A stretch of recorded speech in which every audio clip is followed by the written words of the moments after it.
Salam seluruh jemaat yang dikasihi Tuhan. Kembali kita bertemu di dalam doa hari ini. Marilah kita menghampiri Tuhan dengan semangat dan penuh sukacita. Kita memulainya dengan satu pujian, dengan imanku. Kita nyanyikan pujian ini.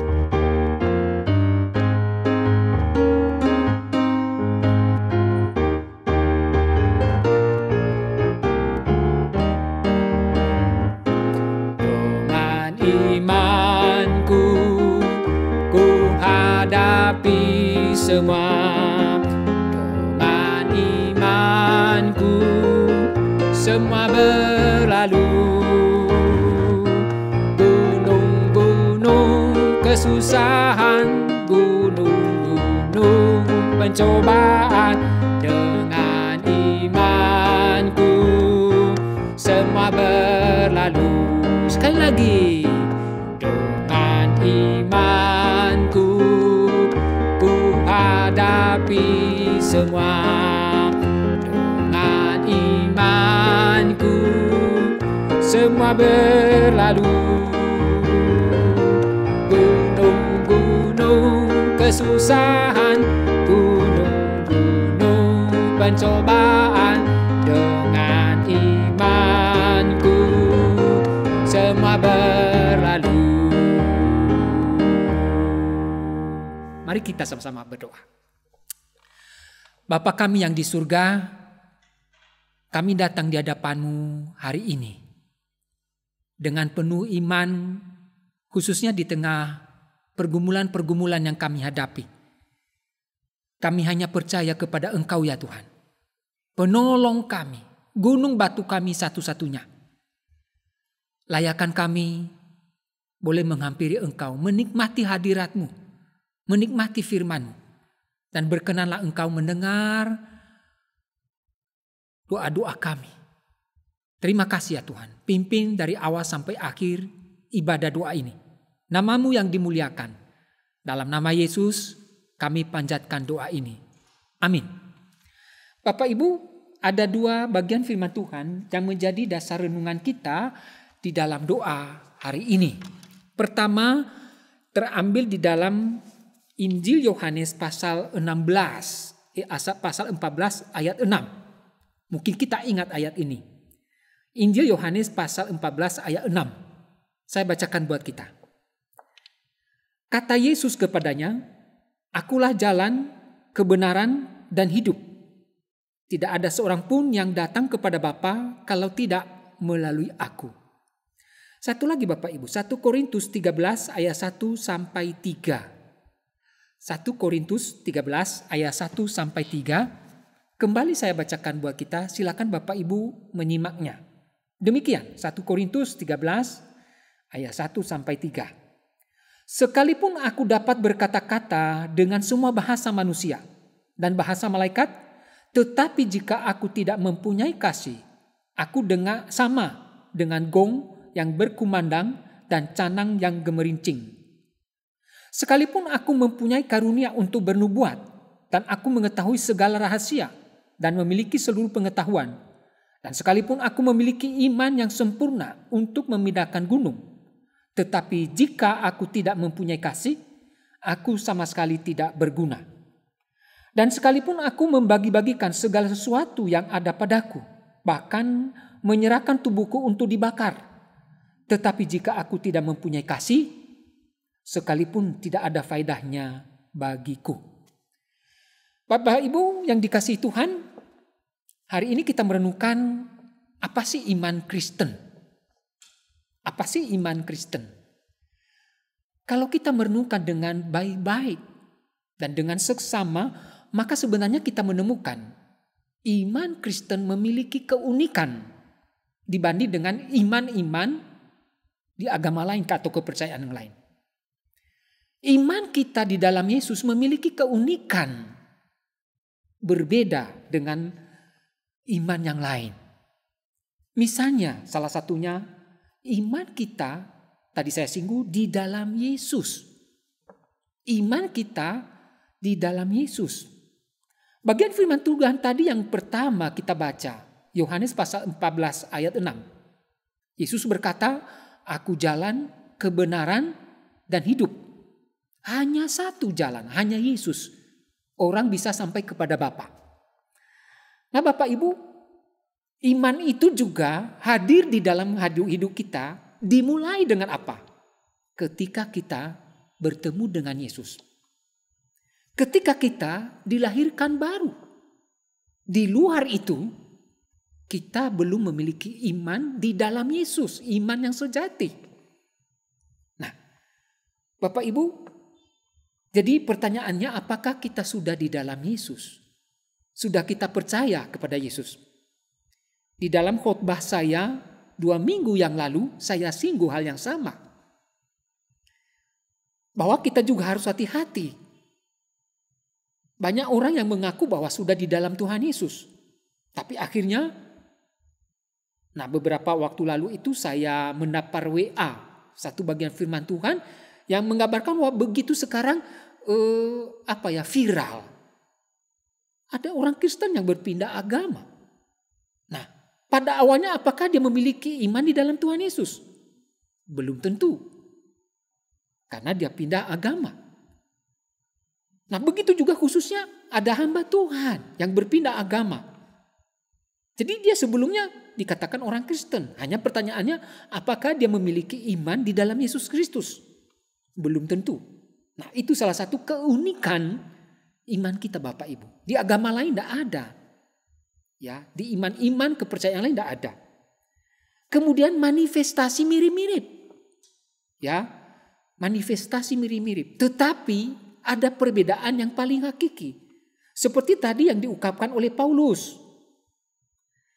Keunikan iman Kristen adalah ada kasih agape.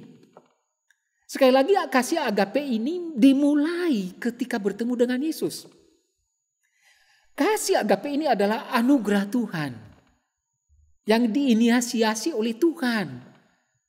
Bukan dari manusia. Bukan juga dari usaha manusia. Bukan juga merupakan natur manusia. Tapi anugerah Allah di dalam Roh Kudus. Sehingga kasih agape ini disebut buah Roh Kudus. Nah, manifestasi agama lain mungkin begitu spektakuler ketika mereka menunjukkan iman mereka. Atau umpamanya momen-momen kegiatan agama yang mereka lakukan. Misalnya mungkin ada mukjizat kalau boleh dikatakan begitu. Ada tanda ajaib. Ada penyembuhan. Di agama lain ada penyembuhan juga begitu. Atau umpamanya ada kata-kata. Kalau tahu Paulus tadi menyinggung, aku memiliki kata-kata dengan semua bahasa manusia, bahasa malaikat. Atau juga sebagian di dalam Kristen itu bahasa roh. Tapi ketika seseorang tidak memiliki kasih agape yang adalah buah roh. Roh Kudus yang menandai orang mengalami kelahiran baru. Kalau dia tidak memiliki itu, sia-sia atau tidak ada gunanya. Manifestasi dari agama lain juga ada misalnya pengetahuan. Begitu luar biasa, kehebatan. Yang sebenarnya kalau dikatakan itu merupakan anugerah umum. Nah itu, common grace istilahnya. Anugerah umum yang diberikan Tuhan kepada manusia pada waktu diciptakan. Tapi kasih agape yang merupakan special grace hanya diberikan kepada orang yang percaya kepada Yesus sebagai satu-satunya jalan. Ya, di luar itu tidak ada iman yang benar. Begitu juga Bapak Ibu, manifestasi di luar agama Kristen ada misalnya mereka bisa mengasihi, mereka bisa berkorban. Kalau Paulus tadi membagi-bagikan segala sesuatu yang ada padaku. Bahkan bisa mengorbankan diri. Di agama lain ada itu Bapak Ibu. Berani mati. Tapi kalau dia belum memiliki kasih agape. Kalau dia belum bertemu dengan Yesus. Itu bukan iman Kristen yang sejati. Iman Kristen yang sejati, iman di dalam Yesus. Salah satunya makanya waktu kita berdoa, kita akhiri dengan di dalam nama Yesus. Nah itu dia, kami berdoa. Karena iman kita di dalam Yesus. Hanya ada satu keselamatan melalui Dia. Jadi Bapak Ibu, itu yang membedakan kita iman Kristen di dalam Yesus dengan iman di dalam agama-agama yang lain. Manifestasinya berbeda. Ya. Begitu juga Bapak Ibu, bukan berbeda dalam hal simbol. Ya. Mereka mungkin menyembah ini, tapi kita menyembah Tuhan Yesus. Mereka mungkin simbolnya atau tempat mereka beribadah berbeda dengan kita. Kita di gereja yang diikuti atau adanya di sana simbol-simbol misalnya salib, Alkitab. Mungkin mereka berbeda. Tetapi yang lebih lagi berbeda adalah kontennya. Isinya. Isi iman kita di dalam Yesus.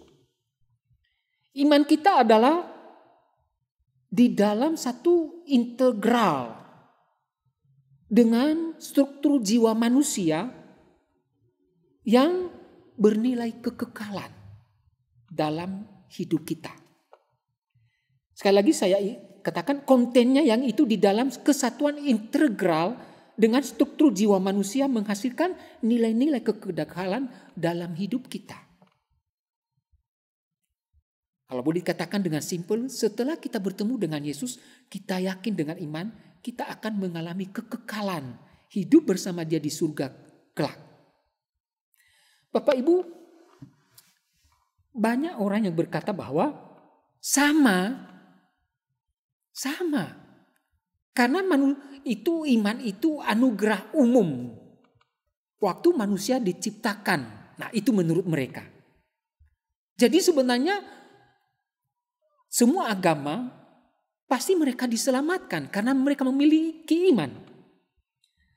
Karena manusia sudah memiliki iman secara ontologi itu manusia atau ontologi itu hakiki. Ya, sejak diciptakan. Ya, manusia sudah dikenal dan mengenal Allah. Itu menurut mereka. Nah, Bapak Ibu, ini konsep ini ada di dalam yang disebut dengan konsep agama humanisme. Konsep agama humanisme.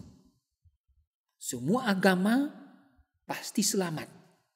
Ya, karena mengenal dan dikenal Tuhan. Tapi kita yang memiliki iman unik di dalam Yesus Kristus tidak. Hanya satu, melalui Yesus Kristus. Bapak Ibu, konsep iman agama humanisme sudah dikenal sejak lama Bapak Ibu. Di abad 17 sampai 19. Dan itu dipelopori oleh tokoh-tokoh Kristen juga. Tapi mereka memiliki konsep agama humanisme, yaitu Adolf von Hornak, F. Schleiermacher, Soren Kierkegaard. Nah, mereka orang Kristen.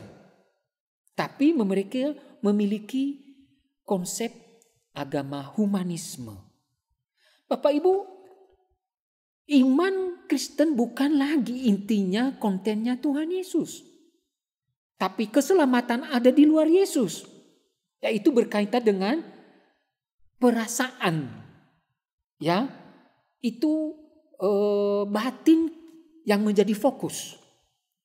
Contohnya begini. Kalau umpamanya kita melakukan kegiatan keagamaan, walaupun kita belum percaya Yesus, kalau umpamanya kita merasa sukacita bahagia, waktu melakukan itu, disitulah sebenarnya kehadiran Allah. Nah, itu menurut mereka.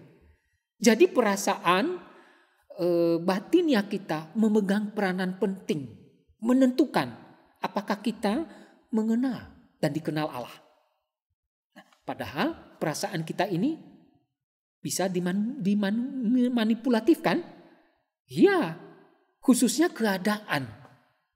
Kalau keadaan begitu membuat kita suasana lingkungan begitu oke, bisa saja kita mungkin menangis dan merasa dekat dengan Tuhan.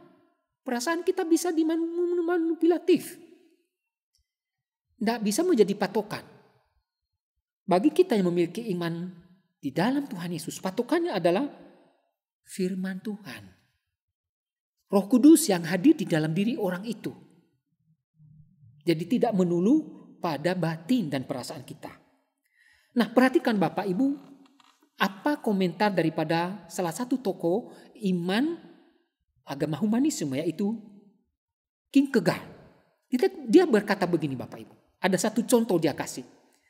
Orang pertama adalah orang dalam gereja Lutheran.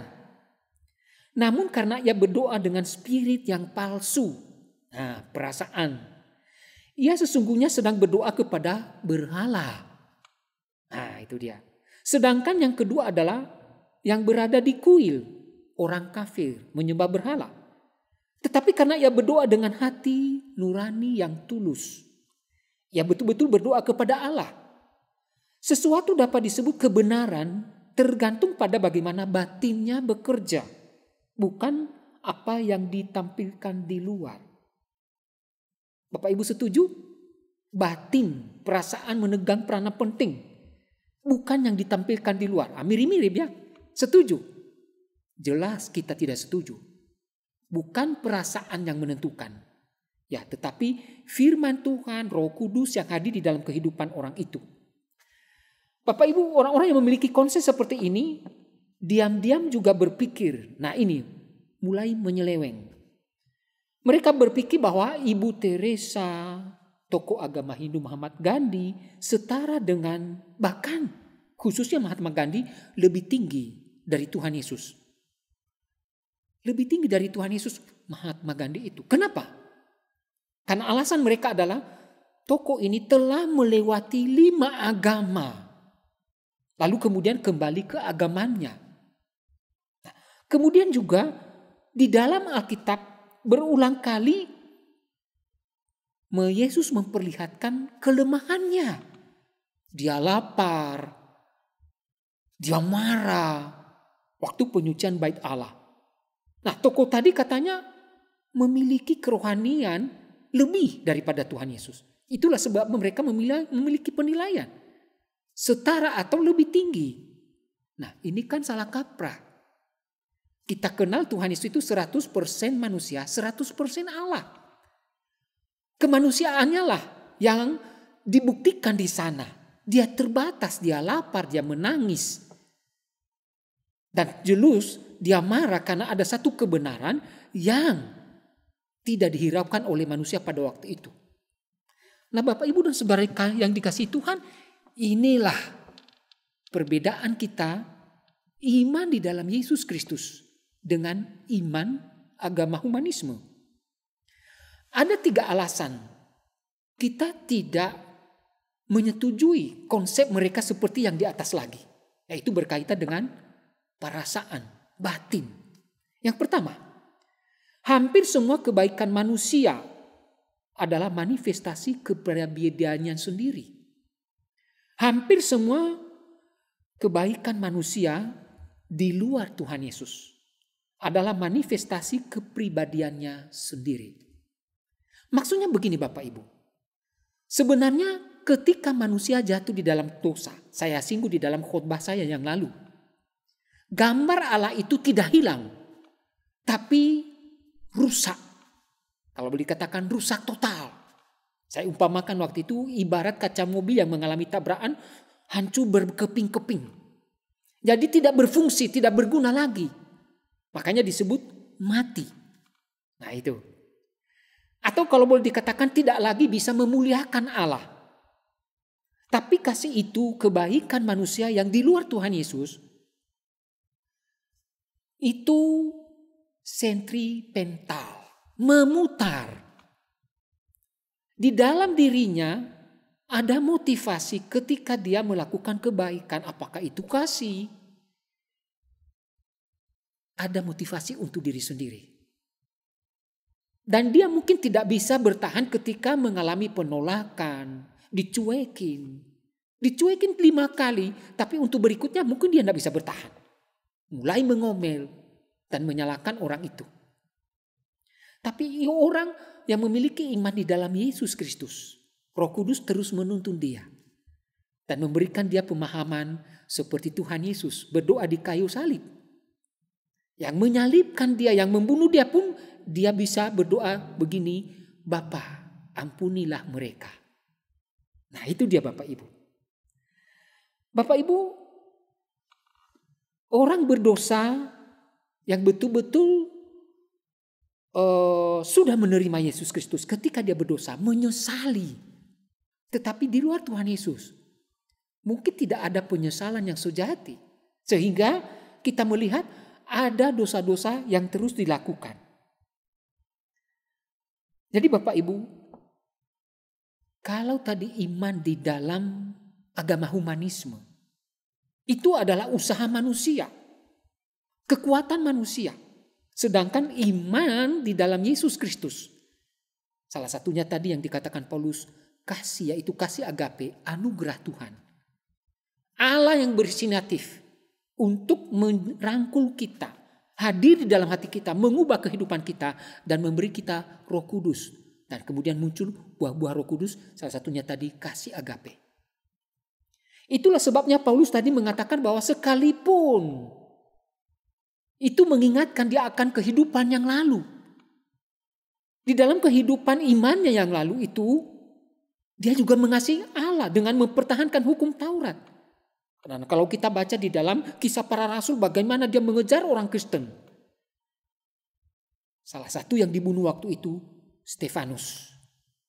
Tetapi akhirnya dia bertemu dengan Tuhan Yesus di jalan ke Damsyik. Nah, imannya sebelum bertemu dengan Yesus itu sia-sia, percuma. Tapi setelah dia di dalam Yesus, dia memiliki kasih agape. Nah, itu Bapak Ibu. Poin yang kedua, kenapa kita tidak setuju dengan iman di dalam agama humanisme yang berkaitan, yang berpatokan pada batin. Yaitu proses perjalanan iman agama humanisme adalah untuk menemukan kebenaran subjektif, sentimental, yaitu berputar. Yang menentukan kebenaran itu mereka sendiri. Ya, dari diri mereka sendiri. Dan ketika mereka melakukannya itu juga untuk mereka sendiri. Nah, itu namanya subjektif. Beda dengan iman di dalam Yesus Kristus. Itu adalah iman yang proses perjalanannya itu linear, lurus, dan menuju kepada kemuliaan Allah.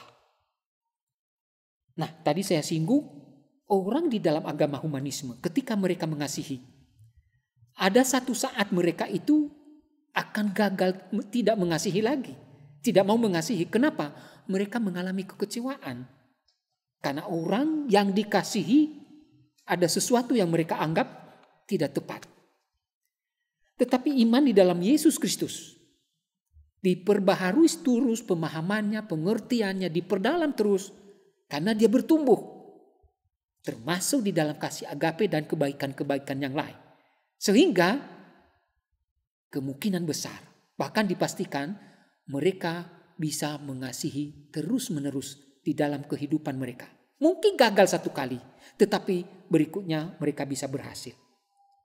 Berikutnya Bapak Ibu, poin ketiga, kenapa kita tidak setuju dengan iman di dalam agama humanisme? Yaitu iman di dalam Yesus selalu menyediakan konteks di mana adanya hubungan interaktif dinamis dengan orang beriman, dengan Allah yang hidup terjadi. Sedangkan di dalam iman agama humanisme tidak. Ya, kaku. Sudah dipatokan. Maksudnya begini Bapak Ibu. Di dalam iman di dalam Yesus, khususnya bagi orang Kristen, terus mengalami perubahan. Semakin dewasa. Sehingga itu berpengaruh kepada hubungannya dengan Tuhan. Mungkin di dalam doa, di dalam ibadah, di dalam responnya. Begitu juga semakin dewasa dia, semakin juga dia bisa mengembangkan kebaikan-kebaikan tadi termasuk di dalam kasih agape.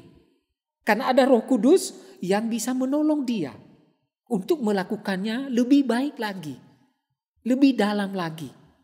Nah, itu namanya yang disebut dengan ada hubungan interaktif dinamis, fleksibel. Atau dengan kata lain, orang Kristen itu semakin dia mengenal Allah, semakin dia membuka diri bahwa Allah itu Allah yang berdaulat. Dia tidak membiarkan dirinya diatur. Diatur oleh pengenalannya, pemahamannya. Tetapi dia semakin merendahkan diri, membiarkan Allah bekerja di tengah-tengah kehidupannya. Dia percaya Allah itu Allah yang maha baik. Nah, itu dia Bapak Ibu yang disebut dengan interaktif yang dinamis. Nah, sedangkan di dalam agama humanisme tidak ada demikian. Kaku dari pikiran mereka. Terbatas. Nah, Bapak Ibu yang dikasihi Tuhan, iman di dalam agama humanisme sebenarnya lebih daripada yang disebut dengan heterodoks, yaitu natur manusia, yang merupakan natur manusia berdosa. Nah, itu jelas tidak bertumbuh dengan baik. Ya, sering mengalami kegagalan. Tetapi iman di dalam Tuhan Yesus semakin terus bertumbuh, yang disebut dengan semakin serupa dengan Tuhan Yesus. Ada Roh Kudus yang terus menolong, menguatkan, dan memberikan tuntunan di dalam perjalanan mengikut Yesus sampai kita semakin menyerupai Tuhan. Itulah yang tidak ada di dalam agama humanisme. Tidak ada yang menuntut, tidak ada yang memampukan dan memberikan kekuatan. Nah, Bapak Ibu, jadi jangan salah kita kaprah bahwa semua agama sama. Ada istilah itu, banyak jalan menuju ke Roma. Tidak. Yesus mengatakan, aku jalan, kebenaran dan hidup. Tidak ada satu orang pun yang sampai kepada Bapa kalau tidak melalui aku. Dan Paulus menyaksikan imannya sebelum percaya Yesus semua sia-sia. Walaupun dia mengasihi, mengorbankan dirinya. Tetapi setelah dia di dalam Yesus, dia memiliki kasih agape. Dan kasihnya itu diperkenankan Allah dan menyenangkan hati Tuhan. Mari kita menyelidiki. Apakah kita sudah memiliki iman di dalam Tuhan Yesus? Nah, dengan ciri-ciri tadi. Kalau ya, mari kita terus berjalan bersama Tuhan. Dan memohon Roh Kudus yang menolong kita. Agar boleh kita terus bertumbuh semakin menyerupai Dia. Tuhan menolong kita. Mari kita berdoa. Bapa kami yang di surga, terima kasih hari ini. Kami kembali diingatkan. Iman kami di dalam Engkau begitu luar biasa. Spesial Engkau anugerahkan buat kami. Terima kasih Tuhan atas anugerah-Mu itu. Tolong kami juga. Kalau kami belum mendapatkannya, biarlah kami dengan jujur mengoreksinya. Agar kami tidak terlambat. Kami memiliki waktu. Terima kasih Tuhan Yesus. Roh Kudus yang terus menuntun kami khususnya di tengah-tengah kesulitan hidup yang kami alami. Kami lemah, Engkau kuat. Dalam nama Yesus kami berdoa. Amin. Bapak Ibu nanti ada pokok-pokok doa. Silakan berdoa bersama keluarga. Amin.